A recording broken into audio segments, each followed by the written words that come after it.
Olá, ouvintes! Bem-vindos a mais um episódio do podcast da Rede Punk Bahia. Eu, Davis Oliveira, juntamente com minha colega Camila Souza, conduziremos este episódio, no qual iremos conversar sobre a inclusão das punks nas comunidades periféricas e os impactos causados nessas localidades. Oi, ouvintes! É um prazer estar de volta, principalmente para bater um papo sobre uma temática tão maravilhosa como essa, e que é de extrema relevância para todas as comunidades. E o mais bacana de tudo é que, para tornar nossa conversa ainda mais especial, contaremos com a participação e experiência de quem tem vivenciado de perto os desafios de construir jardins ecológicos nas comunidades periféricas, juntamente com a inclusão das punks. Caio Reis. Caio é graduando em Ciências Biológicas pela Faculdade de Ciências da Saúde de São Paulo. Além disso, é fundador e responsável pelo projeto La Semilla, uma iniciativa que tem como proposta a jardinagem ecológica e o cultivo de alimentos e remédios na periferia do extremo sul de São Paulo, em Grajaú. Caio, seja muito bem-vindo. Estávamos ansiosos pela sua presença em nosso encontro. Muito obrigado, Camila, Davidson. Eu gostaria de agradecer pelo convite, agradecer também à Rede Punks da Bahia. É um prazer enorme estar aqui com vocês, uma grande satisfação. Para começar o nosso bate-papo, é sempre um prazer ouvir do nosso convidado quando que se deu o seu encontro com a natureza. Então, Caio, conta pra gente como e quando aconteceu a sua aproximação com a natureza. Então, desde criança, eu tive muito contato com a natureza, né? Meus pais gostavam de acampar, gostavam de animais, eu e meu irmão sempre gostamos muito também, e eu nunca me vi fazendo outra coisa senão ser biólogo, não estando com bichos, com plantas, meia natureza. E quando a gente fala de punks, Caio, quando que de fato você se deparou com essas plantas alimentícias não convencionais e passou a estudá-la, passou a utilizá-la com uma maior precisão? Bom, de fato, há uns 5, 6 anos atrás que eu me deparei com as punks de verdade, né? Eu fui fazer um trabalho aqui na região do extremo sul de São Paulo, no Capão Redondo, e o caseiro do lugar lá do terreno, ele apresentou para mim o livro do Aldeli Knupp, sobre as plantas alimentícias não convencionais, né? Que são as punks do Brasil. E isso me abriu o olhar, expandiu sobre autonomia alimentar, né? Que é muito libertário nós plantarmos nosso alimento e nosso remédio, que é tudo que a gente precisa. Caio, eu confesso que estou super curioso para saber como nasceu essa iniciativa de construir jardins ecológicos e inserir as punks nas comunidades periféricas. Compartilhe essa experiência conosco. Quando eu e minha companheira nós resolvemos morar juntos, a gente gostava muito de plantas, né? Então nós começamos a vender plantas à feira. A gente sempre falava muito da importância dos medicinais, trazíamos muitas plantas e mudas, produzíamos também aqui no quintal, e sempre aprendíamos com histórias, com receitas que as senhoras traziam para a gente, muito conhecimento, então a gente aprendeu muito na rua. E com a chegada da pandemia, nós nos demos conta de quão era importante nós mostrarmos que é possível produzir alimento e remédios em casa, em pequenos espaços, num canteiro na frente de casa, numa horta comunitária. Então nós decidimos ocupar alguns espaços públicos que estavam abandonados, né, tipo praças, e resolvemos dar uma função para eles, que é produzir alimentos e remédio, onde toda a comunidade possa se integrar ali, se envolver naquela ação e a partir dali ir gerando conhecimentos, observações, criando técnicas de uma forma que, com o decorrer do tempo, se torne um movimento autônomo, natural, né?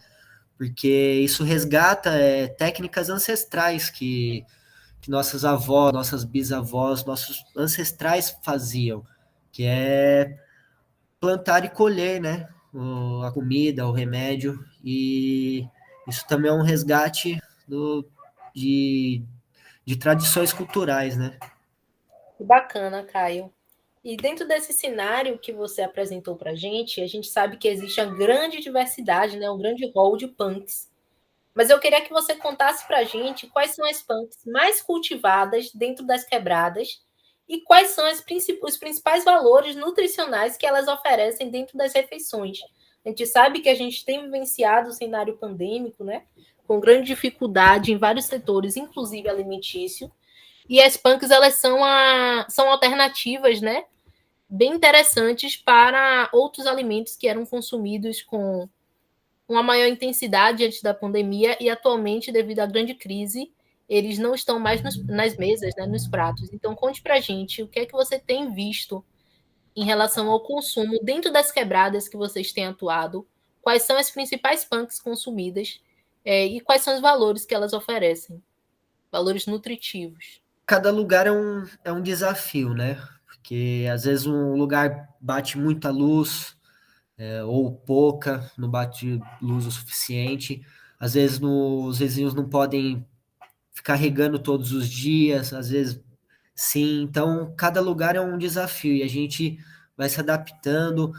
E a gente costuma usar plantas que são bem rústicas, que se adaptam bem àquele ambiente. E isso a gente mostra também, que a gente tem que observar as plantas que vão se dar bem naquele lugar. Tipo, a Ora Pronobis, ela é bem rústica, ela é um tipo de cacto, né? Porém, ela tem um, propriedade nutricional proteica muito alta. Tanto é que em Minas, ela é conhecida como bife de pobre. E ela é rica principalmente em minerais como fósforo, cálcio, ferro e vitamina C, A e B. E ela é muito procurada pelos vegetarianos e veganos, né? E ela também pode ser consumida em natura ou preparados como suco, feito em sopa. Aqui em casa a gente costuma cozinhar ela no feijão, fica uma delícia. Outra também que é bem rústica e se adapta bem aos lugares é a capuchinha. Ela que é uma folhagem, né? Ela é bem bonita, é usada tanto para alimentação quanto ornamentação também. Ela lembra o agrião. A floração dela é muito linda. É uma base de alimentação para abelhas e borboletas também, né? Para polinizadores. E ela é tanto as folhas quanto flores e sementes são comestíveis. É uma boa opção para fazer salada, dá para refogar também. Ela é dotada de muito beta-caroteno e vitamina C e é popularmente recomendada para o tratamento de infecções urinárias, escorbuto, falta de apetite, problemas digestivos e problemas de pele. Outra planta também que é bem popular é o peixinho de horta, que é uma queridinha dos veganos também, e ela era mais usada como ornamentação, né? Que ela tem as folhinhas pilosas, ela é meio esbranquiçada, dá umas florzinhas roxinhas bem bonitinhas. E ela é um ótimo petisco para fazer empanadinha. Ela é amarguinha, mas você faz empanada, ela lembra o sabor de um peixinho frito mesmo. Embora ela ainda careça de estudos sobre as propriedades nutricionais dela, o que pode se afirmar é que ela contém quantidades expressivas de minerais, de potássio, cálcio, ferro, além de ser uma excelente fonte de fibra alimentar. Uma grande variedade, Certo? né, Caio? Que não faltam são punks para serem utilizadas, né? Que basta de fato é a gente Exatamente. descobrir, né? Por isso que é tão importante essa troca de ideias, essa troca de informações, que é justamente para que essa informação chegue em todos.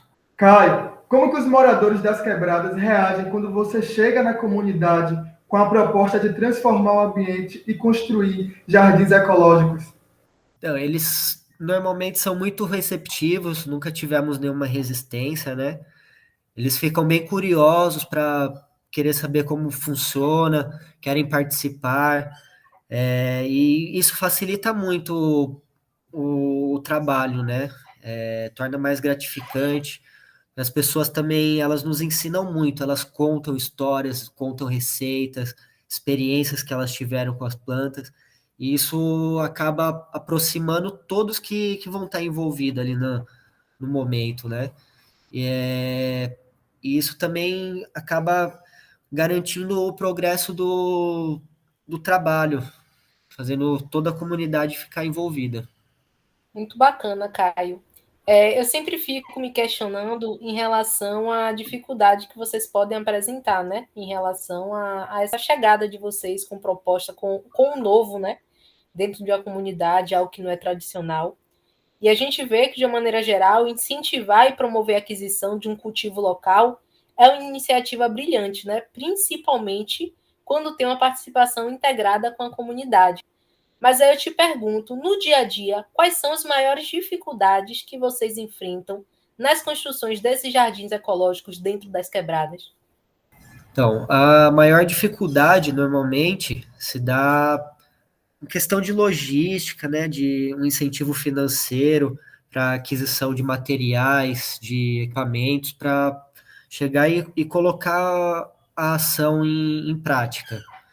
E às vezes a comunidade também, ela se movimenta, faz acontecer, a gente consegue arrecadar algumas coisas e sempre conseguimos fazer acontecer com a articulação da comunidade, às vezes de alguns coletivos amigos, no intermédio, né? A gente acaba fazendo a ação. E como última pergunta, Caio, conta pra gente, nesse cenário de pandemia que a gente tem enfrentado nesse último ano, nesses últimos anos, na verdade, né? A gente vai meio que chegar nos 2 anos já de pandemia. Vocês conseguiram construir algum jardim ecológico, levar punks até as comunidades dentro desse contexto? Sim, nós reestruturamos um jardim na Viela, aqui no extremo sul de São Paulo também, no Capão Redondo, com o intermédio de um coletivo também. A gente foi lá e reestruturou as hortas que eles tinham na Viela, onde a gente introduziu também punks, plantas alimentícias, algumas plantas melíferas também para as abelhas e polinizadores, né? E também introduzimos plantas frutíferas aqui na praça que tem aqui na rua de baixo também, plantas medicinais, que toda a comunidade consiga se envolver e que cuidem, né? E a gente consegue perceber que mais coisas já foram plantadas, as pessoas regam as plantas, né? Infelizmente, o nosso podcast está chegando ao final. Quero agradecer imensamente essa participação, Caio. Foi um prazer ter você conosco neste episódio. Também agradeço muito, Caio, pela sua participação, pela sua contribuição. Foi uma fala muito rica, muito sensível. O projeto de vocês é muito lindo. Vocês têm desenvolvido junto com a comunidade. Então, só tenho a agradecer pelo que você trouxe para a gente e para todos que estão nos escutando. Muito obrigada. Eu que agradeço, Davidson, Camila, muito obrigado pelo convite. E se alguém quiser acompanhar as redes sociais, né? @Semila Jardinagem. Semila é com 2 L's, tá? Semente. E a gente sempre está postando conteúdo informativo, algumas experiências que a gente bota em prática aqui no nosso laboratório sensorial. É isso, pessoal. Quem gostou do nosso bate-papo, quem tem interesse sobre as punks, quem quer saber um pouco mais sobre o projeto que eles estão desenvolvendo, sigam o Instagram de @LaSemilaJardinagem, como o Caio trouxe para a gente. E gostaríamos de agradecer também aos professores José Geraldo de Aquino Assis, Débora Otero e Maria Aparecida José de Oliveira, assim como a monitora Lina Benedito. Este podcast foi desenvolvido para o componente curricular ACCS Plantas Alimentícias Não Convencionais, ministrado pelos professores José Geraldo de Aquino Assis, Débora Otero e vinculado à Rede Punk Bahia. E é isso, pessoal. Espero que tenham gostado desse episódio e não esqueçam de continuar nos acompanhando em nossas redes sociais. Até a próxima!